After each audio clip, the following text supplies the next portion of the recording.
इसके लिए उसको कुछ कहा नहीं जा सकता है। वेट कीजिए, देखिए क्या होता है। बीजेपी के लोग इस बात के खुश हैं, उनका कहना है कि जीतन राम मांझी जल्दी हमारे पाले में आएंगे। अब वो कहते हैं तो हम उनको शुक्रिया अदा करते हैं, लेकिन हमारी अभी तो कोई ऐसी प्लानिंग है नहीं। और अभी हम महागठबंधन में हैं। नीतीश कुमार जब तक हमारी बातों की मान्यता देते रहेंगे तब तक उनसे हटने का क्या सवाल है। जब नकारात्मक कोई बातें होगी, कोई सख्त के आधार पर काम बात नहीं होगी तभी ना हो सकता है। तो ऐसी बात तो अभी है नहीं। इस वक्त की सबसे बड़ी खबर बिहार से आ रही है। नीतीश कुमार को एक बड़ा झटका लगा है, इसलिए कि पूर्व मुख्यमंत्री और हिंदुस्तानी आवाम मोर्चा के जीतन राम मांझी के बेटे संतोष कुमार मांझी ने नीतीश कैबिनेट से इस्तीफा दे दिया है। ऐसी अटकलें लगाई जा रही थी कि जीतन राम मांझी मुख्यमंत्री नीतीश कुमार से नाराज चल रहे हैं, लेकिन कुछ देर पहले ये तस्वीरें सामने आई थी कि विजय कुमार चौधरी से मुलाकात करने के लिए जीतन राम मांझी अपने बेटे संतोष कुमार मांझी को लेकर के पहुंचे थे। लेकिन उसके बाद जो सियासी हलचल है बिहार की, वो एक तरह से गर्मी की तरह उफान पर चली गई।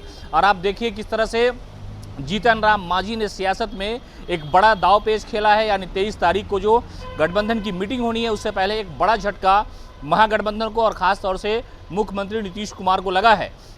कहा यह जा रहा था कि मुख्यमंत्री नीतीश कुमार सारे विपक्ष को लेकर के एकजुट करने का प्रयास कर रहे थे, लेकिन इसी बीच जीतन राम मांझी की नाराज़गी सामने आई और उस नाराज़गी के फ़ौरन बाद उसका परिणाम ये हुआ कि उनके बेटे संतोष कुमार मांझी, जो नीतीश कैबिनेट में अभी तक मंत्री थे, उन्होंने मंत्री पद से इस्तीफा दे दिया है। और ये इस्तीफा उन्होंने नीतीश कैबिनेट के सबसे भरोसेमंद मंत्री विजय कुमार चौधरी को सौंप दिया है। तो कुल मिलाकर के ये कहा जा रहा है कि नीतीश का जो एक मिशन था, महागठबंधन को एकजुट करने का जो प्रयास किया जा रहा था, उसमें एक सियासी तौर पर बड़ा झटका लगा है।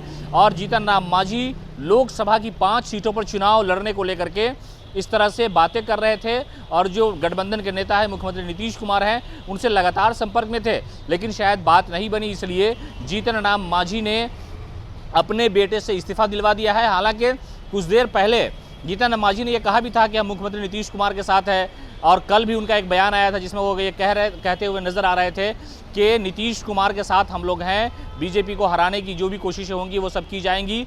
लेकिन इस वक्त जो सियासत है, वो एक तरह से राजधानी पटना की जो गर्मी बढ़ रही है, जो टेम्परेचर है, जो तापमान है, वो सियासत ने उस पर एक तरह से कब्जा कर लिया है कि जीतन राम मांझी के बेटे ने अचानक से इस्तीफा दे दिया और बिहार की सियासत में एक तरह से भूचाल खड़ा हो गया है।